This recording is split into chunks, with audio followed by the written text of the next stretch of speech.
द्वितीय अध्याय 29 श्लोक। आश्चर्यवत् पश्यति कश्चिदेन माश्चर्यवद् वदति तथैव च नः आश्चर्यवचैनमन्यः शृणोति श्रुत्वाप्यनं वेद न चैव कश्चित्।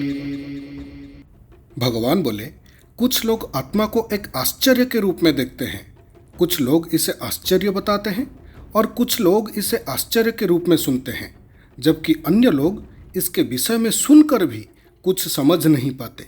इस श्लोक में भगवान श्री कृष्ण आत्मा की दिव्य प्रकृति और उसकी अनंतता का वर्णन कर रहे हैं। आत्मा के बारे में कई लोग अलग अलग प्रतिक्रियाएं दिखाते हैं। कुछ लोग आत्मा के अस्तित्व और उसकी विशेषताओं को देखकर चकित हो जाते हैं, जबकि कुछ लोग इसे समझने के प्रयास में कई बातें करते हैं, लेकिन उनकी बातों में भी गहराई नहीं होती। कुछ लोग आत्मा के बारे में सुनते हैं, लेकिन फिर भी उसकी वास्तविकता को नहीं समझ पाते। इस प्रकार आत्मा की सच्चाई इतनी गहरी और सूक्ष्म है कि कोई भी इसे पूरी तरह से जानने में सक्षम नहीं होता। ये संपूर्ण संसार आश्चर्य है, क्योंकि एक अणु से लेकर विशाल आकाशगंगाएं भगवान की अद्भुत कृतियां हैं। एक छोटे से पुष्प की संरचना, सुगंध और सुंदरता भी अपने आप में एक आश्चर्य है। परमपिता परमात्मा स्वयं सबसे बड़े आश्चर्य हैं। ये कहा जाता है कि भगवान विष्णु 10,000 सिर वाले दिव्य सर्प अनंत शेष पर निवास करते हैं और वो सृष्टि के आरंभ से भगवान की महिमा निरंतर गुणगान कर रहे हैं और अभी तक उसे पूरा नहीं कर पाए हैं।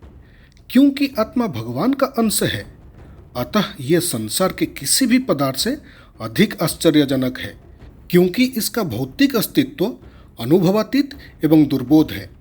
जिस प्रकार भगवान दिव्य हैं, उसी प्रकार आत्मा भी उनका अंश होने के कारण दिव्य है। इसी कारण आत्मा को मात्र बुद्धि से समझना संभव नहीं है, क्योंकि आत्मा का अस्तित्व और प्रकृति का ज्ञान अत्यंत कठिन है।